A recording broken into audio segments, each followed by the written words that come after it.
नमस्कार, मैं डॉक्टर दिलीप कुमार।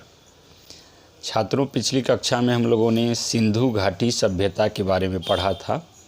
सिंधु घाटी सभ्यता ये प्राचीन भारतीय इतिहास के अंतर्गत आता है और यह काफ़ी महत्वपूर्ण प्रश्न है और विभिन्न परीक्षाओं में पूछा भी जाता है। यह प्रश्न जितना बीए ऑनर्स के लिए उपयोगी है या इम्पोर्टेंस रखता है, उतना ही ये बीए सब्सिडियरी कक्षा के लिए भी उपयोगी है। तो पिछली कक्षा में हम लोग सिंधु घाटी सभ्यता या हड़प्पा घाटी सभ्यता के सामाजिक जीवन के बारे में पढ़ रहे थे। तो आइए उसके बारे में आगे हम जानते हैं। सिंधु घाटी सभ्यता या हड़प्पा घाटी सभ्यता, दोनों में ध्यान देने वाली बात है कि दोनों एक ही बात है। चूँकि यह सभ्यता जो है सिंधु घाटी सभ्यता, सिंधु नदी के तट पर जो है आसपास खुदाई की गई थी, इसीलिए सिंधु घाटी सभ्यता भी कहा जाता है इसको। और पुनः हड़प्पा, सबसे पहले जो है हड़प्पा जगह पर खुदाई की गई थी, इसलिए इसे हड़प्पा घाटी सभ्यता भी कहा जाता है। तो आइए हम लोग सिंधु घाटी सभ्यता के लोगों के जीवन के बारे में जानते हैं। सबसे पहले हम लोग इनके रहन सहन के स्तर के बारे में जानेंगे। रहन सहन के स्तर में सबसे पहले हम लोग खान पान, सिंधु घाटी सभ्यता में लोगों का क्या खान पान था, इसके बारे में जानते हैं। तो जैसा आज हम लोग शाकाहारी और मांसाहारी दोनों प्रकार के भोजन करते हैं, ठीक उसी प्रकार सिंधु घाटी सभ्यता में भी जो है लोग शाकाहारी और मांसाहारी दोनों प्रकार के भोजन करते थे। इसके अलावा जो है जो अनाज है वह अनाज कई अनाजों का इस्तेमाल किया जाता था, जिसमें सर्वप्रमुख जो है गेहूं और जौ का इस्तेमाल किया जाता है। और कहीं कहीं जो है धान, ये चावल के अंश भी जो है खुदाई के प्रमाण में मिले हैं। इससे यह सहज ही अनुमान लगाया जाता है कि कई हिस्सों में, सिंधु घाटी सभ्यता के कई हिस्सों में जो है चावल का भी प्रयोग किया जाता होगा। इसके अलावा साग सब्जी जो है, ये फल, विभिन्न प्रकार के फल, साग सब्जियां इत्यादि भी इस्तेमाल में लाए जाते थे। और अब जो है बर्तन की बात की जाए कि कौन सा बर्तन उपयोग में लाया जाता था भोजन पकाने के लिए, तो भोजन पकाने के लिए आज ही की तरह जो है विभिन्न धातुओं के भी बर्तन उस समय भी इस्तेमाल में लाए जाते थे। मिट्टी के बर्तन भी उस समय बड़े पैमाने पर भोजन को पकाने के लिए इस्तेमाल किया जाता था। मिट्टी के बर्तन आप देखेंगे देहाती क्षेत्रों में या कई जगहों पर जो है जनजाति लोग आज भी इस्तेमाल करते हैं खाना पकाने के लिए। और शहरों में भी आप कई जगह देखेंगे हांडी चिकन जो है बनाया जाता है, यानी बर्तनों का उसमें जो है मिट्टी के बर्तन में उनको स्वादिष्ट बनाने के लिए भोजन को पकाया जाता है। तो ठीक उसी प्रकार से जो है उस समय भी विभिन्न धातुओं, मिट्टी के बर्तन और इसके अलावा जो है पत्थर के भी बर्तन जो है इस्तेमाल में लाए जाते थे। इसके अलावा हम देखें तो सिंधु घाटी सभ्यता के लोग के पहनावा के ऊपर हम लोग जानेंगे किस प्रकार के वस्त्र और पहनावा उनका था।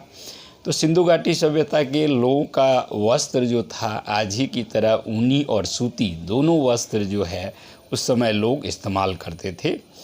और पुरुष जो है अपने कमर के ऊपर जो है वस्त्र इस्तेमाल करते थे, उसी से वो जो है ओढ़ लेते थे। और नीचे, कमर के नीचे की ओर जो है वो धोती नुमा वस्त्र का उपयोग करते थे। महिलाएं जो है कमर में घाघरा की तरह वस्त्र इस्तेमाल करती थी। अब हम देखें तो साधारण जो वर्ग के लोग थे वो साधारण प्रकार के वस्त्र इस्तेमाल करते थे। ऊनी और सूती दोनों प्रकार का वस्त्र इस्तेमाल किया जाता था।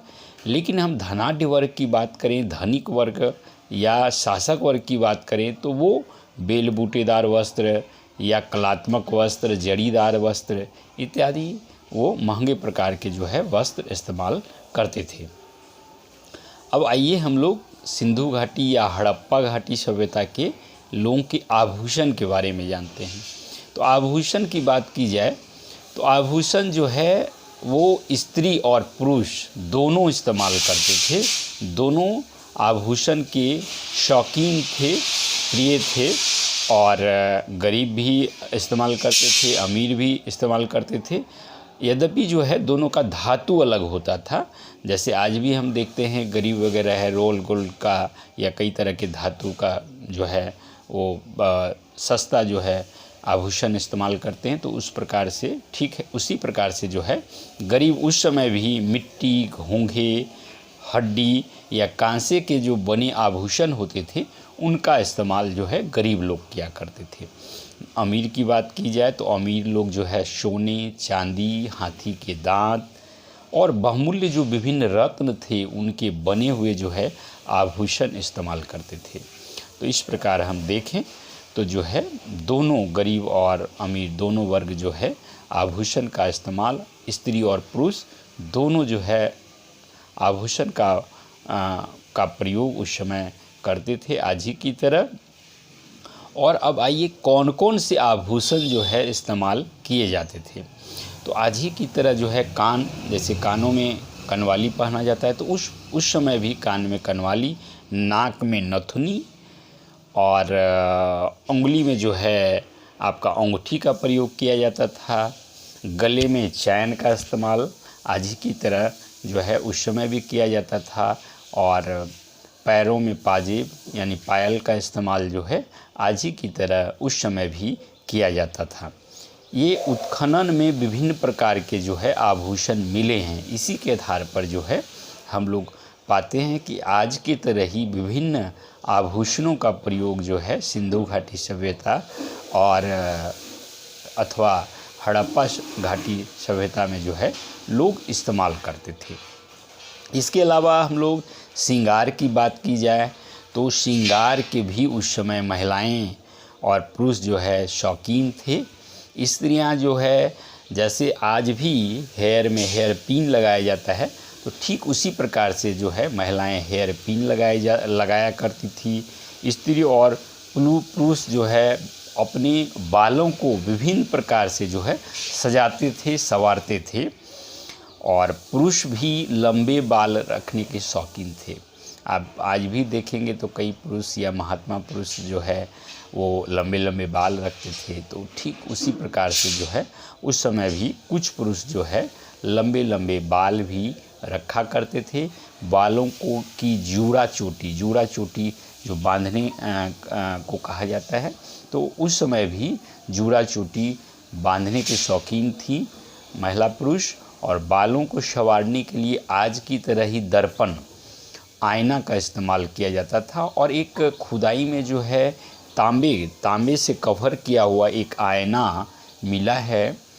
तो जो है इससे पता चलता है कि आईने का भी इस्तेमाल जो है उस दौरान किया जाता था।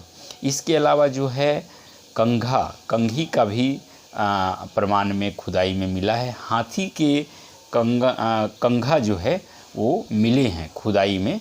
इससे पता चलता है कि दर्पण और जो है कंघा का दोनों का इस्तेमाल जो है बालों को संवारने के लिए वहाँ के लोग करते थे।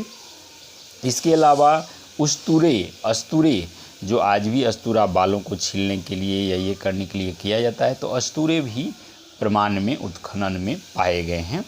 इसके अलावा अंजन, आँखों में जो सुरमा वगैरह लगाया जाता है, अंजन लगाया जाता है, तो उस समय भी अंजन का प्रयोग किया जाता था। स्त्रियां जो है काजल लगाने, होठों को रंगने, नाखूनों को रंगने। तो आज भी जिस तरह से महिलाएं होठों को रंगती है, नाखूनों को रंगती है, काजल लगाती है, तो ठीक उसी प्रकार से सिंधु घाटी या हड़प्पा घाटी सभ्यता में भी लोग इन चीज़ों का इस्तेमाल करते थे। आप सिंधु घाटी सभ्यता के बारे में आप देखें तो कई चीज़ जो है आज के आधुनिक युग से मेल खाती है। तो इसको आपको ज़्यादा याद रखने में दिमाग पर प्रेशर नहीं डालना होगा। आप आसानी से इन चीज़ों को आधुनिक जीवन से कोरिलेट करके बहुत ही आसानी से, सहज से आप याद रख सकते हैं और उनको परीक्षा में लिख सकते हैं। अब आइए हम लोग उनकी आमोद प्रमोद की बात की जाए, मनोरंजन की बात की जाए, तो तो मनोरंजन के लिए पहले क्या करते थे लोग, शिकार खेलते थे, मछली फंसाते थे, मछली मतलब जो है मछली फंसाते थे पानी में या जाल से उसको निकालते थे, शिकार करते थे, जानवरों का शिकार करते थे, जानवरों को लड़ाते थे आपस में, पिंजड़े में भी जो है पशु पक्षी पालते थे। तो ये आप देखें तो आज भी ऐसा किया जाता है। तो मनोरंजन के लिए जो है लोग पिंजड़े में भी पक्षियों को रखते थे, पक्षियों को आपस में लड़ाते थे। इस प्रकार से जो है पशु पक्षी भी है उनके मनोरंजन का साधन थे। और वहाँ पर जो है सिंधु घाटी सभ्यता में जो है एक मुहर पाया गया है। मुहर में जो है आप उसमें देखेंगे तो 2 मुर्गों के लड़ने का जो है उसमें चित्र अंकित किया गया है। इसके अलावा जो है नर्तकी की भी मूर्तियाँ जो है खुदाई में प्रमाण में मिले हैं। इससे पता चलता है कि नृत्य के प्रति भी लोगों का जो है बहुत ज़्यादा आकर्षण था। मनोरंजन के अन्य साधन भी थे उस समय, जैसे पासा, चौपड़, ये सब जो है खेल खेला जाता था। शतरंज जो खेल आज भी खेला जाता है, तो शतरंज नुमा गोटियाँ की मदद से भी उस समय भी खेल खेला जाता था।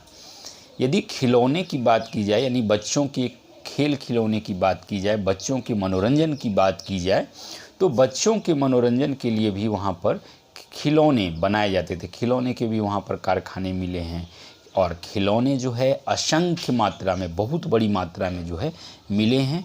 ये मिट्टियों की भी बनाए जाते हैं। आज भी आप देखेंगे तो बच्चे खेलने के लिए जो है मिट्टी के बर्तन मिट्टी के जो है खिलौने बनाया करते थे। उस समय भी मिट्टी के खिलौने लोग बनाया करते थे। विभिन्न तरह के पशु पक्षी की आकृतियाँ जो है, मानव की आकृतियाँ जो है खेल खिलौने के लिए बनाए जाते थे, जैसा आज भी बच्चे बनाते हैं। तो उस प्रकार से उस समय भी लोग खेल खिलौने के लिए मिट्टी के या विभिन्न धातुओं के भी जो है खिलौने बनाया करते थे, उससे खेला करते थे।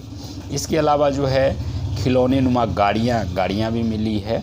गोलियाँ, सीटियाँ, झुनझुने जो आज भी प्रयोग में बच्चे करते हैं, तो उस समय भी उत्खनन में हमें वो मिलते हैं और इससे पता चलता है कि बच्चे इन सारे चीज़ों को मनोरंजन के लिए उपयोग में लाते थे।